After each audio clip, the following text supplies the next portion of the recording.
Karen thought she could fine me for saving rainwater, calling it an HOA violation. But when I opened the floodgates, their green lawns turned into muddy swamps overnight. It started with a bright yellow slip taped to my cabin door. According to the HOA, I was guilty of a serious violation, collecting rainwater in barrels. Karen, the queen bee of the board, claimed I was disrupting the community water balance. I laughed at the absurdity. I wasn't stealing water. I was harvesting rain from my own roof. But Karen saw it as an opportunity. The HOA fined me thousands of dollars, threatening liens if I didn't comply. When I showed up to the next meeting, Karen smirked. "Rain belongs to the neighborhood," she declared. "Your barrels come down or your property does." The room buzzed with her supporters nodding in agreement. But what Karen didn't know was that my grandfather had designed the old irrigation system for this entire valley.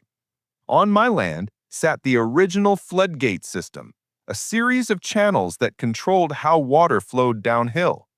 Over the years, I had restored it, quietly keeping the gates in working condition. So when Karen doubled the fines and paraded her so-called authority, I decided to give her and the HOA a little demonstration. The next heavy rainfall, I walked down to the stone gatehouse at the edge of my property. With one pull of the iron lever, the channels opened. Water roared through the trenches, rushing downhill toward the subdivision. Within minutes, the HOA's prized lawns, those perfect manicured patches they bragged about in every newsletter, were underwater.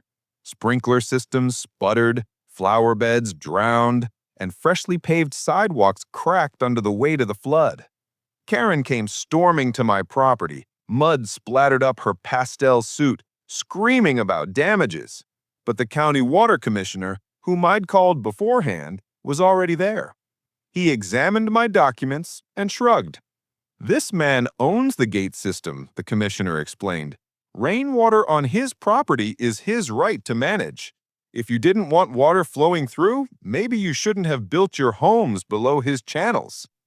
Karen's jaw dropped. The homeowners behind her looked horrified as they realized her crusade had destroyed their own paradise. The fines against me? Gone. The HOA's pride? Washed away. And their lush lawns? Nothing but soggy swamps for months.